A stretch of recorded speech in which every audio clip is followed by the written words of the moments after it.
Projecting the balance sheet items, working capital. We have already completed the first iteration forecast of the income statement. Except for the depreciation and amortization expense, and the interest income and interest expenses, and also the diluted shares outstanding numbers. Let us now turn our attention to the balance sheet line items. Please hit Control Page Down to reach the Balance Sheet tab. As you have noticed, we have already filled historical and will now start projecting the line items of the balance sheet. The first thing to look at in the balance sheet is the working capital numbers. Working capital is defined as current assets minus current liabilities. The working capital numbers on the current asset side are account receivables, inventory, other current assets. Likewise, the working capital figures on the current liabilities side are accounts payable, accrued liabilities, other current liabilities. Moving on to the working capital schedule by pressing Control Page Down. Sales and COGS forecasts for 2010 onwards are already estimated. Here we will cross-link these sales and COGS from the Income Statement tab to the Working Capital sheet. For navigation from one sheet to another, we should use Control Page Up or Control Page Down. Also remember that these links will be green in color, as they are cross-links between different tabs. Additionally, we need to complete the link of historical working capital balances from the Balance Sheet Working tab. Be careful to link these to the respective line items, as wrong linkage even for a single line item may lead to mismatch in the assets and liabilities on the balance sheet. Do note that we are not considering the projection of cash in the current assets, as cash will be plug number that will flow from the cash flow statements. Also note that we are not considering the projection of short-term debt in the current liabilities, as short-term debt will get calculated separately in the debt and interest schedule. We can now calculate the total non-cash current assets and total non-debt current liabilities for the historical years. Complete the remaining details like net working capital, that is, total non-cash assets minus total debt current liabilities. Increase or decrease in working capital for fiscal year 2008 will be 2007 net working capital minus 2008 net working capital. That is equal to B19 minus C19 is equal to negative 39.3 million. Now we are done with all the basic homework for forecasting the working capital balances. Projecting working capital is done in two steps.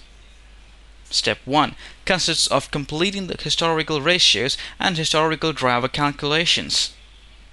Step 2 involves estimation of the ratios based on the historical calculations and then back calculating the future working capital line items. Let us first complete Step 1. For this we have to revisit our ratio analysis classes. Let us quickly run through the turnover ratios. For the calculation of turnovers, we either require sales or COGS in the numerator. Account receivables turnover ratio is equal to sales divided by average receivables. Accounts receivables collections period is equal to 365 divided by account receivables turnover ratio. Remember, anytime we mix the ratio of income statement with the balance sheet, we use average balance sheet numbers, as the balance sheet is at a point in time during the end year, and average makes it more comparable and provides a smoothing effect to the ratios. However, in our case, we will simply use the ending balance because of two reasons. Number one, we don't have to put the 2006 balance sheet details, as this may add on to another level of pain at this stage. And number two would be that we are a bit lazy. However, please note, when you are making a real financial model, you always have to take average balances rather than year-end balance. Let us redefine our formula for account receivables turnover ratio is equal to sales divided by year-end receivables. For 2007, receivables turnover ratio will be sales of 2007 divided by receivables of 2007 is equal to B5 divided by B9 is equal to 6.3. However, for calculation of receivables collections period, we need to divide 365 by 6.3. Here, the answer comes out to be 58.2 days. For 2008 and 2009, these numbers are 50.7 and 43.6 days. Now, coming to the inventory processing period is equal to 365 divided by inventory turnover ratio. Here, inventory turnover ratio is defined as COGS divided by ending inventory. Please note again that we will not use average inventory to make this simplified model. However, average balance is strongly suggested. For 2007, inventory turnover ratio will be COGS of 2007 divided by inventory of 2007 is equal to B6 divided by B10 is equal to 5.2. However, for calculation of inventory processing period, we need to divide 365 by 5.2. The answer is 70.3 days. For 2008 and 2009, these numbers are 66.5 and 62.9 days. On the current assets side, we also have other current assets. The driver for its forecast will be other current assets as a percentage of sales. For 2007, 2008, and 2009, this percentage comes out to be 3.0%, 2.4%, and 2.1% respectively. For current liabilities, we have accounts payable period, accrued liabilities, and other current liabilities. For accounts payable period, the formula is 365 divided by accounts payable turnover ratio. Here, accounts payable turnover ratio is defined as COGS divided by ending payable.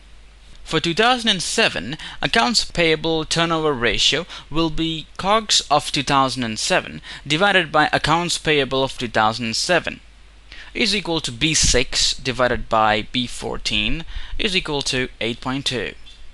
However, for calculation of payable collections period, we need to divide 365 by 8.2, that is 44.3 days. For 2008 and 2009, these numbers are 42.0 and 45.7 days. For accrued liabilities and other current liabilities, the forecast driver is percentage of COGS.